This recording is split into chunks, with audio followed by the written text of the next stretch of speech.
Hey, I'm Hybrid Joe, and I've transformed my physique from this to this in only 1 year of training. And in this video, I'll answer a very controversial question. That question is, which is the best training method for aesthetics?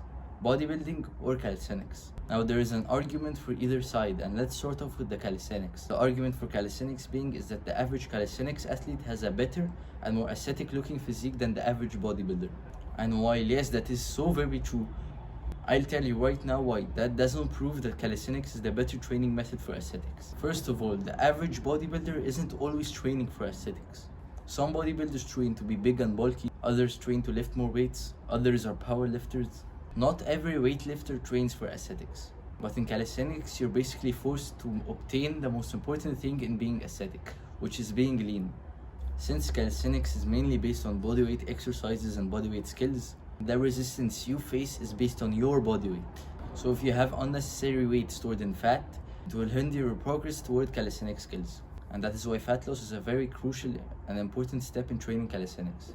Every pound of fat equals to more resistance. So of course it will be harder for a fat person to do a planche than a lean person. So in calisthenics, you're basically forced to be lean. And that forces most calisthenics athletes to be lean. While in bodybuilding, you are not forced to be lean. Some exercises might be even easier if you have more body weight, since mass, of course, moves mass. So on average, a calisthenics athlete is gonna be more leaner than the bodybuilder. And that is why, on average, calisthenics athletes have a more aesthetic physique than bodybuilders. But the real and accurate comparison comes when you ask this question: what is better? Training calisthenics for aesthetics or bodybuilding for aesthetics? And I'll prove to you why bodybuilding is objectively better for aesthetics. First of all, there are some muscle groups that you can target in bodybuilding that you can't target as well in calisthenics. For example, the side delts or the long head of the triceps. Both are very aesthetic muscle groups, but they can't be targeted well in calisthenics. If I told you to name me one calisthenics exercise that prioritizes the side delt, you wouldn't be able to. While in bodybuilding, all you'd have to do is just do lateral raises. And the side delt is a very aesthetic muscle, and it's arguably one of the most aesthetic muscle groups. Now for the second point, which is that calisthenics is mostly compound movements, while in bodybuilding there are both compound and isolation movements. Compound movements are great for building full body strength and coordination, but if you want to specifically target the lagging muscle groups, you'll have to isolate them. And if you're training for aesthetics, you'll have to prioritize some muscle groups over the others. And that is because some muscle groups are more aesthetic than the others. So isolation makes this easier.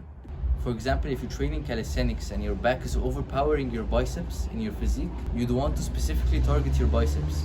While yes, doing chin-ups will make your biceps bigger, it will still make your back even bigger, which won't fix the main problem. And in bodybuilding, it's easier to track progressive overload, which is one of the most important factors in muscle hypertrophy.